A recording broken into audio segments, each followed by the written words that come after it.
A igreja pode se sentar. Irmãos, eu vou ler aqui um relato de um irmão meu aqui. Bom dia do Senhor. Gostaria de fazer um pedido de oração aos irmãos. Para quem não me conhece, eu sou o pastor Eduardo Reis, casado com Ana Moura Reis, pai da Esther, 6 anos, Alice, 4 anos e Pedro, de 1 ano. Atualmente pastoreio a Igreja Presbiteriana Filadélfia, na cidade de Marília, São Paulo. Terça-feira fui diagnosticado com um tumor no meio do cérebro. Tudo indica que é benigno, porém a cirurgia de retirada é delicada. Se Deus permitir, na próxima quarta-feira estarei dando entrada no Hospital Evangélico Mackenzie para fazer a cirurgia. Salmo 119, 71. Foi-me bom ter passado pela aflição para que eu aprendesse os teus decretos. Salmo 119, versículo 71. Vamos orar por nosso irmão, meu colega de seminário, pastor Eduardo. Vamos orar também pelo nosso irmão presbítero Kleber Knupp, que eu estive com ele essa semana lá no hospital. Está lá aguardando provavelmente uma cirurgia de cateterismo. Eu peço também que ore por aquelas pessoas que nossa lista de oração sobre enfermidades, que é muito grande, não deixe de visitar aquela lista todos os dias, interceder pelas pessoas. Muito pode, por sua eficácia, a súplica do justo. Oremos então, neste momento, especialmente pelo nosso irmão Eduardo, pelo presbítero Kleber e pelos demais que estão na lista. Peço ao presbítero Camilo que faça essa oração pelos enfermos.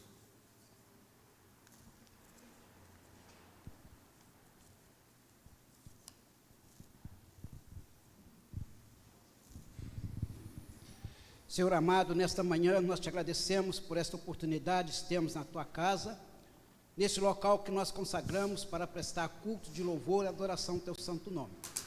Nesse momento, depois de nós agradecermos por mais um dia de vida, ó Deus, nós queremos suplicar para os nossos irmãos que necessitam da tua ajuda, da tua proteção.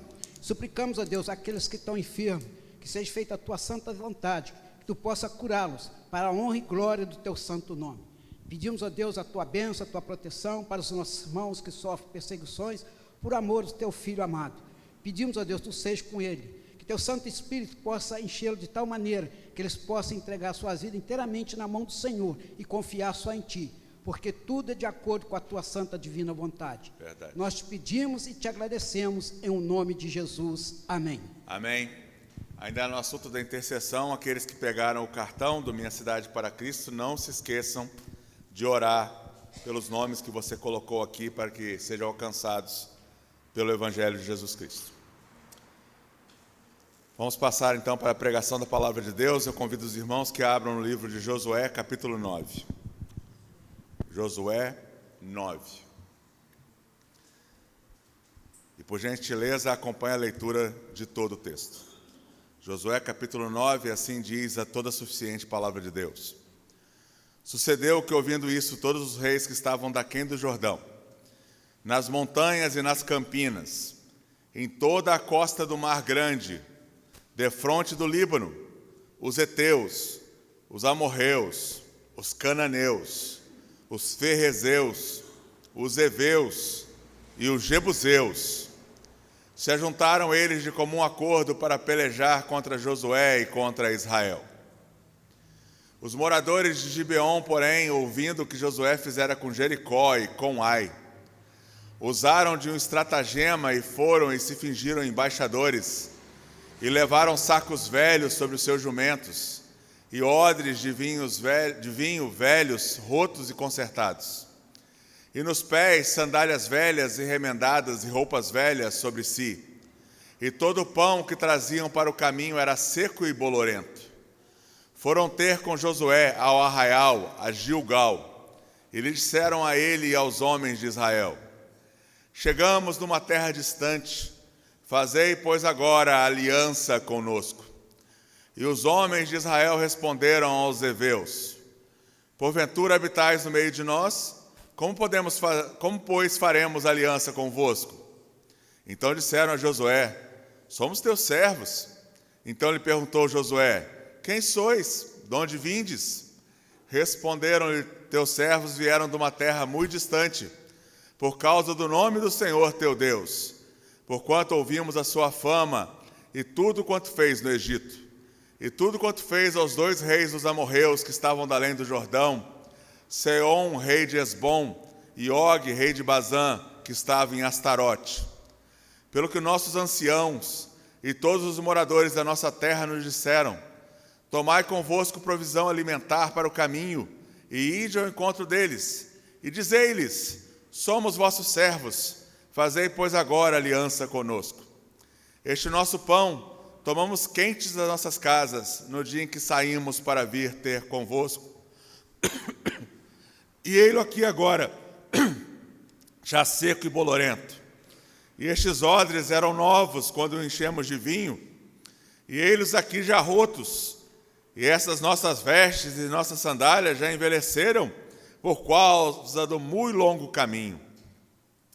Então os israelitas tomaram da provisão e não pediram conselho ao Senhor.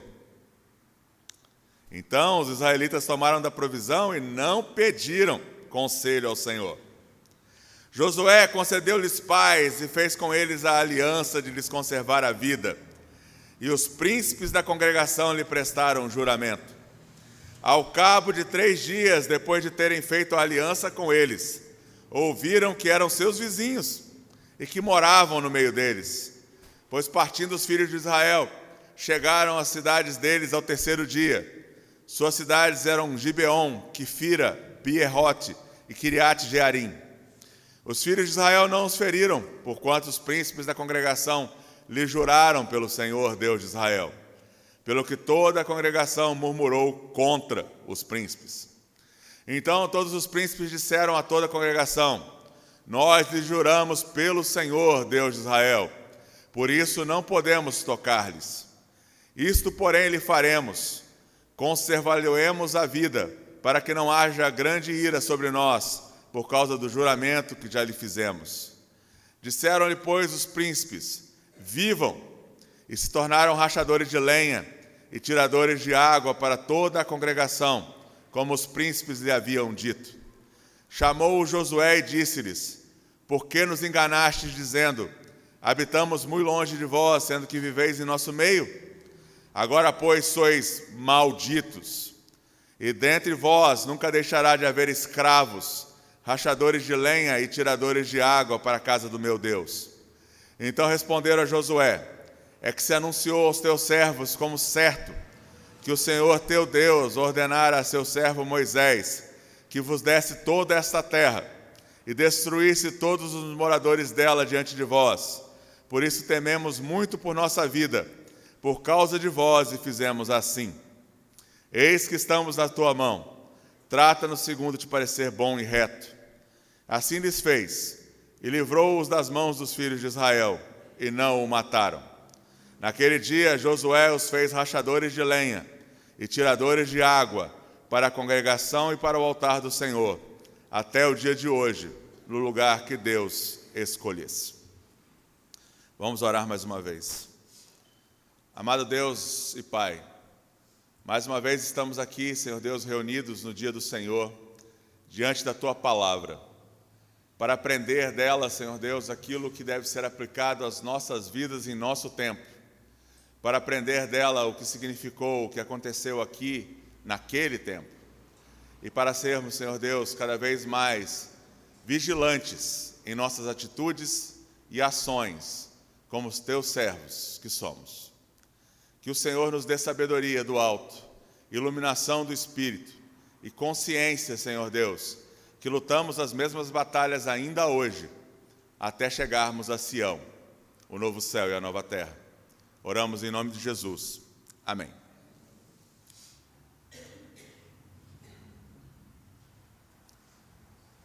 Como os irmãos sabem, pela manhã temos feito uma série de sermões sobre a história redentiva do povo de Deus.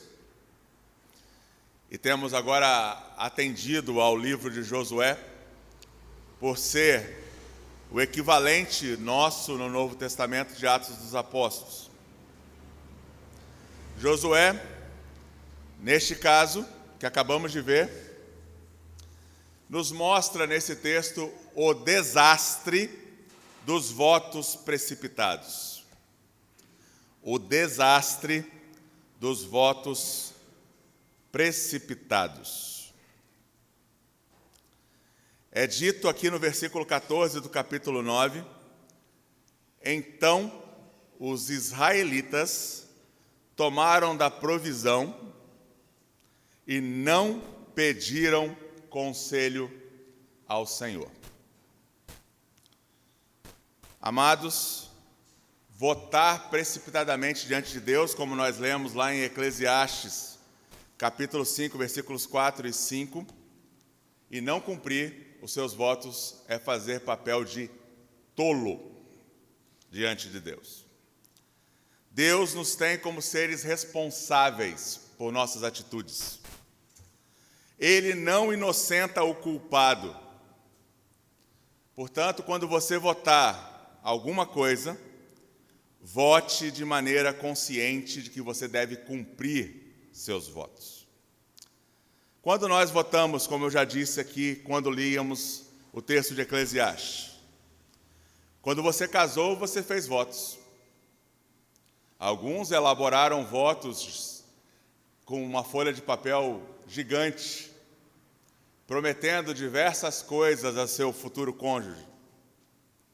Outros temeram ao Senhor e não atreveram-se a fazer tal coisa, estando debaixo apenas da graça do Senhor, para cumprir aquilo que a palavra de Deus diz sobre o papel do marido e o papel da esposa no casamento, sabendo que o compromisso e a aliança do casamento é base do casamento. E, portanto, o casamento não se apoia nem no romantismo, nem em nada fútil, mas no compromisso e aliança, e também na presença do Senhor. É por isso que votos de casamento feitos entre cristãos e não cristãos já são votos precipitados. Aqui nós temos o exemplo. Josué e os príncipes votaram uma aliança com aqueles que eram ímpios e adoradores de deuses. Não há comunhão entre trevas e luz. Portanto, não há como a Igreja de Cristo aprovar casamentos entre aquele que é cristão e aquele que não é. Esse é um dos votos precipitados que muitos cristãos têm feito, não pedindo conselho ao Senhor, porque a palavra de Deus deixa muito claro isso, como temos estudado às quartas-feiras. Alguns dos irmãos aqui casaram nessa situação, e agradeçam a Deus pela misericórdia dele. Mas Deus não tem compromisso com nada que é feito fora do conselho de Deus. Devemos buscar profetas para ter o conselho de Deus? Não. A revelação está completa. Busque a palavra. Fundamente sua vida na palavra. Aqui nossos irmãos erraram fragorosamente ao simplesmente aceitarem o testemunho verbal dos gibeonitas. É por isso, irmãos, que também nos nossos votos eclesiásticos, nós não podemos ser tolos. Na nossa profissão de fé, que todos aqueles aqui que já são membros comungantes fizeram, nós fizemos votos diante de Deus, e não cumpri-los é ser tolo. O desastre dos votos precipitados. O que nós fizemos naquele dia?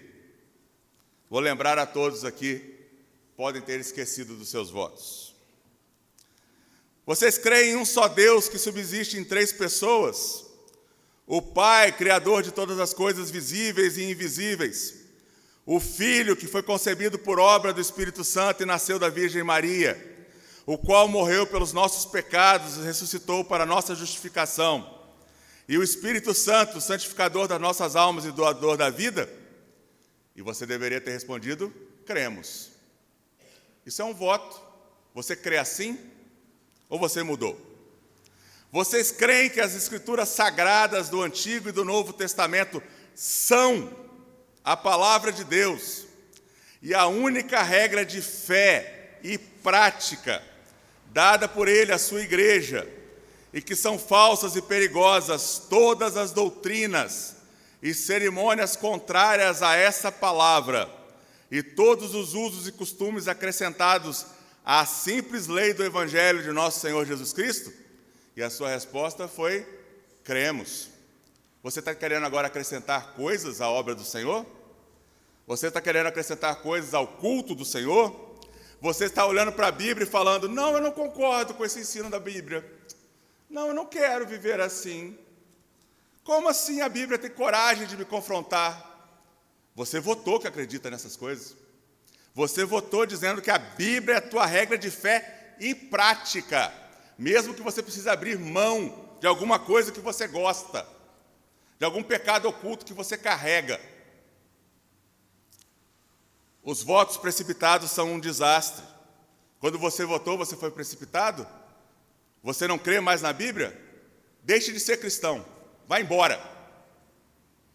Mas não ofenda a glória do Senhor, ensinando contra a palavra de Deus. Você confessa que foi concebido em pecado e que, por natureza, você é incapaz de cumprir perfeitamente a lei de Deus, inclinado antes a amar e fazer o que essa lei condena, tendo pecado muitas vezes por pensamentos, palavras e obras? E a resposta é: confessamos. Você agora acha que você não tem pecado? Você agora acha que não precisa mais se arrepender todos os dias? Você agora acha que você é um cristão perfeito? Esqueceu dos seus votos?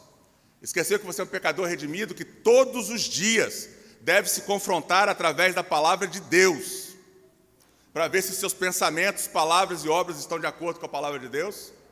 Vocês têm feito como aquela música do Estênio Márcio que diz: lá por volta das 10 eu lembro dos meus fracassos e me jogo aos teus pés? Ou você tem dormido com a consciência tranquila, pecando contra Deus? Votos precipitados são um desastre. Vocês creem firmemente que o sangue de Cristo purifica de todo pecado e que não há outro meio de alcançar o perdão e o poder santificador, senão pela graça de nosso Senhor Jesus Cristo e pela obra do Espírito Santo que Jesus dá a todo o que lhe pede? E a resposta é: cremos. Ou você agora tem acrescentado para a sua salvação? Você está acreditando nos seus méritos? Você acha que você tem feito muito para Deus? Estão agora sinceramente arrependidos do mal que têm feito diante de Deus e resolvidos a fazer o uso diligente de todos os meios de graça, por Ele ordenados, para o bem do seu povo e a seguir os preceitos de sua lei, deixando de fazer o que Ele proíbe em sua palavra e fazendo toda a sua vontade, auxiliados por sua graça? E a resposta é: estamos. Josué não fez. Josué não consultou a Deus como Deus ordenou que ele fizesse, todas as vezes que ele precisasse tomar uma decisão. E você, tem abandonado os meios da graça? Tem deixado de ler a palavra de Deus? Tem deixado de orar? Tem deixado de vir em todos os trabalhos desta igreja, onde os meios da graça são dispostos a você, para que você cresça na fé e na maturidade cristã? Você tem deixado de ofertar seus dízimos e ofertas ao Senhor, que é um meio de graça, não é uma obrigação. Nossa, o pastor está cobrando que eu coloque dinheiro no gasofilácio. Não, é meio de graça. Deus te deu a graça de participar da obra dele. Você tem tomado os seus dias para buscar ao Senhor, ou você tem ouvido esse mundo e buscado este mundo? Os votos precipitados são um desastre. Você se torna um tolo diante de Deus e dos homens. Vocês prometem, como membros desta igreja, que se sujeitarão sempre à sua disciplina e às autoridades nela constituídas para seu ensino e governo, enquanto estas forem fiéis às Sagradas Escrituras? E a resposta é: prometemos. Foi assim que você se tornou membro desta igreja. E agora, você está questionando as autoridades? Simplesmente porque ele fala te desagrada, você questiona? Ou você tem ido na Escritura como os bereanos e visto se as coisas são realmente assim? Porque, saibam, todo homem deve sim ser julgado pela palavra de Deus, eu inclusive. Mas se você vê que a palavra de Deus está de acordo com este homem, sujeite-se à autoridade dele. Foi Deus que me colocou aqui. Foi Deus que colocou os presbíteros aqui. Não foram vocês. É propósito dele estas coisas. Então, se você votou no passado, não é porque o pastor da tua preferência não está aqui mais, que você não deixa de se sujeitar à autoridade. Não é porque o pastor, aquele que se amava e continua sendo o seu pastor do coração, não está aqui mais, que você não deve ouvir a palavra e se sujeitar a ela. Porque os votos precipitados são um desastre. Quanto aos nossos irmãos, antigamente nós tínhamos um procedimento que era exigido apenas aos presbíteros regentes e aos docentes, mas que agora não são mais só para eles, mas também para todo membro desta igreja. Vocês recebem e adotam sinceramente a confissão de fé e os catecismos desta igreja como fiel exposição do sistema de doutrina ensinado nas Sagradas Escrituras? E a resposta é sim, recebemos. É por isso que qualquer membro agora que for ser aceito nesta igreja em profissão de fé, precisa conhecer esses documentos. Por mais de 40, 50 anos nós temos erodido a autoridade desses documentos que são sujeitos à palavra de Deus, não os ensinando na Igreja Presbiteriana do Brasil.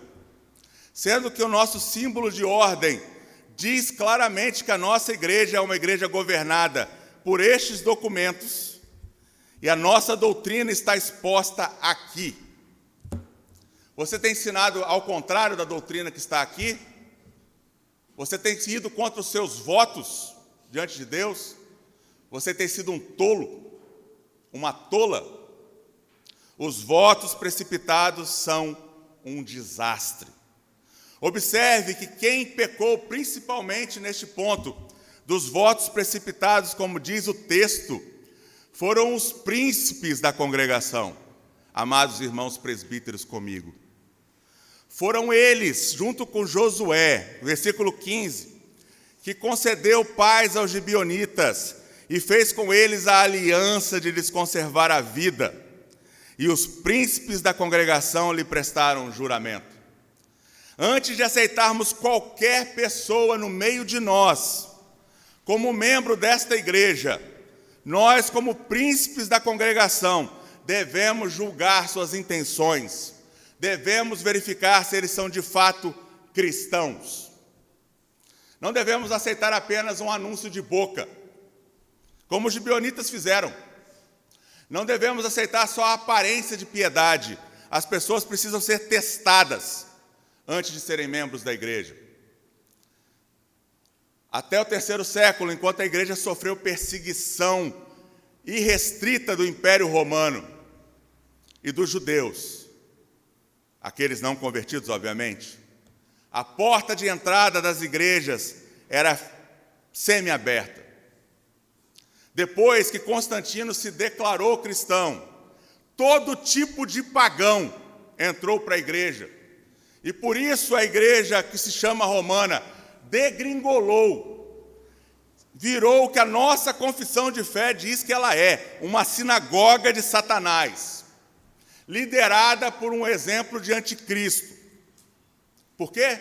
Porque abriu a porta para aceitar qualquer um. Não pode ser assim na igreja de Cristo. Para se aceitar alguém na igreja de Cristo, precisamos ver se a pessoa é firme na fé do Senhor. Não precisamos de gibeonitas no meio de nós.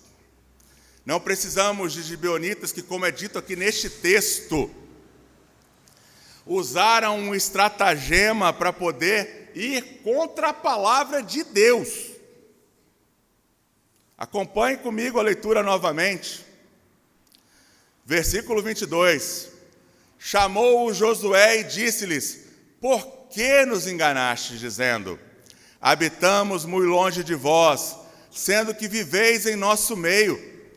Agora, pois, sois malditos. E todo aquele que fizer um voto aqui e não for verdadeiro é maldito diante de Deus. É um apóstata da fé. não entrará no reino dos céus, porque nunca foi um convertido.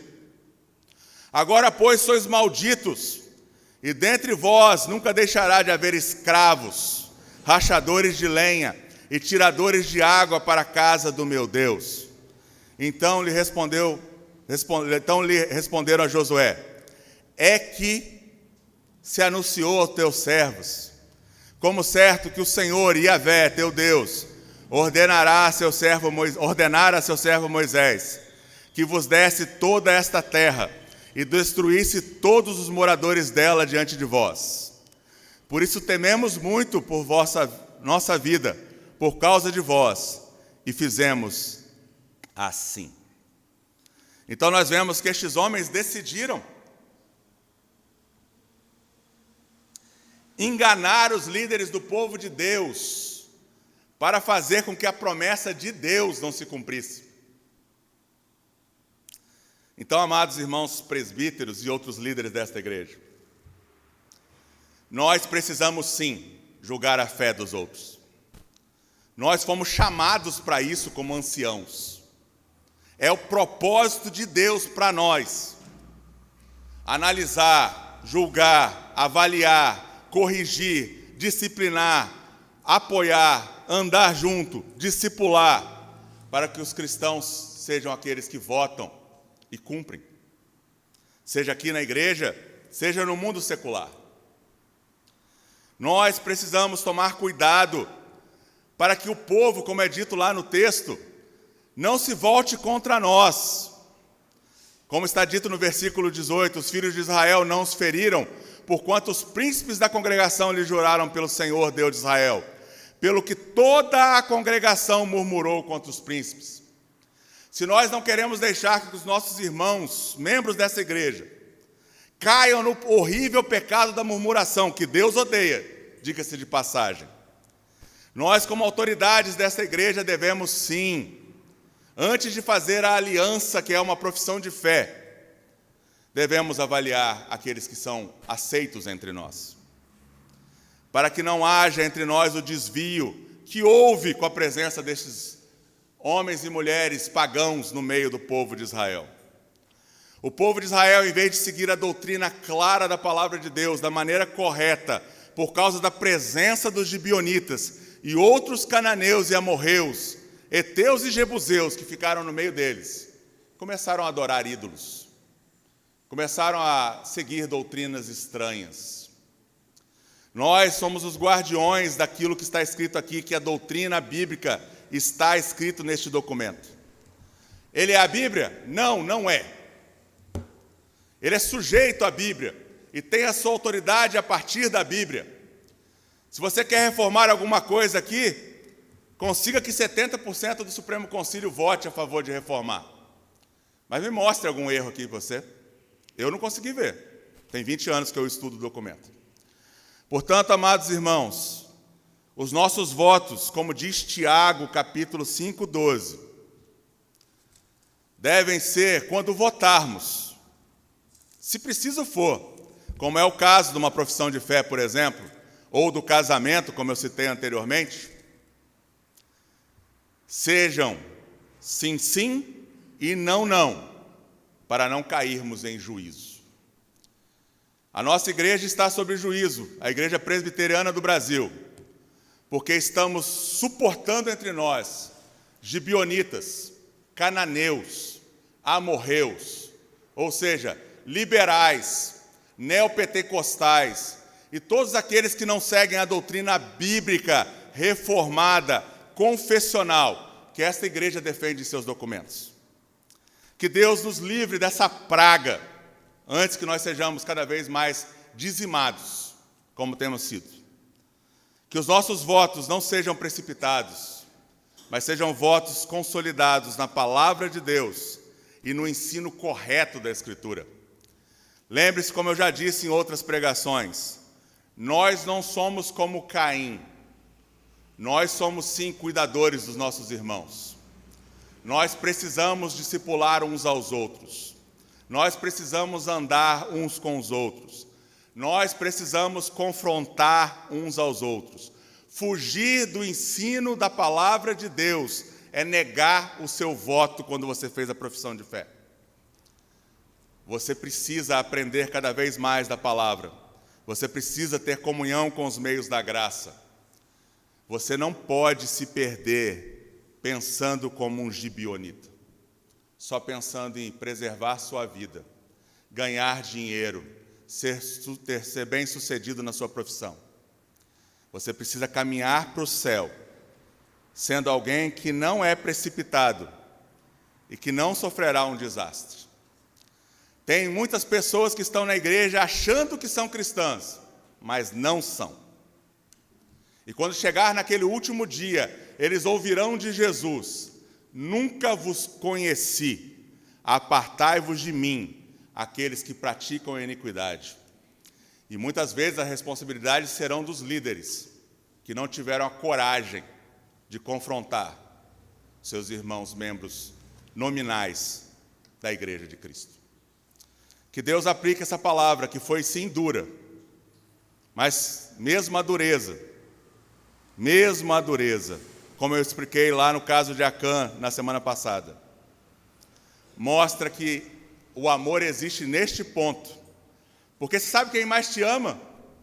Não é quem passa a mão na tua cabeça, não é quem te agrada, mas é quem tem coragem de te falar a verdade olhando nos olhos. Esse é o que mais te ama. Que o Senhor aplique essa palavra ao teu coração, meu amado irmão e minha amada irmã. E que o Senhor Jesus seja agradado de ver essa igreja crescer em graça, em maturidade e em número, para a glória do Senhor. Santo Deus, obrigado por esse tempo em que estivemos aqui neste culto matutino. Oportunidade ímpar, Senhor Deus, que tantos irmãos adorariam ter todas as semanas. Perdoa aqueles, Senhor Deus, que negligentemente não estão aqui para ouvir a Tua palavra. Perdoa aqueles, Senhor Deus, que não têm nenhum interesse em crescer e conhecer na fé, porque se acham já conhecedores delas, mesmo que para isso eles façam como gibeonitas, tentando enganar ao Senhor. Não é possível te enganar, ó Deus. Por isso tem misericórdia daqueles que tolamente pensam assim, que votam e não cumprem, achando que o Senhor os deixará passar incólumes. Ó Deus, que o seu Santo Espírito incomode os corações daqueles que têm agido assim, para que eles tenham agora o tempo do arrependimento que ainda é propício a eles, antes de se encontrar com o Senhor, naquele dia de juízo. Nós não nos agradamos com a morte de ninguém. Nós queremos que aqueles que nós temos a oportunidade de falar da Tua palavra sejam alcançados por Ti, já que nós não sabemos quem são os Teus eleitos. Por isso anunciamos a todos, da mesma forma, para que o Senhor alcance o solo que o Senhor mesmo já preparou, para que os frutos cresçam a 30, 60, a 100 por um. Ó Deus, tem misericórdia daqueles que estão perdendo o seu tempo e as oportunidades que teriam de serem agora cristãos mais maduros, cristãos com testemunho firme e forte da Tua fé, anunciando elas a outros. Ó Senhor, essa oportunidade é única, essa oportunidade não voltará. Não haverá um novo dia para que possamos anunciar a Jesus da maneira que poderíamos anunciar hoje. Por isso, ó Deus, convence aqueles que agora estão relutantes. Em nome de Cristo nós oramos, em nome de Cristo nós te agradecemos. Amém.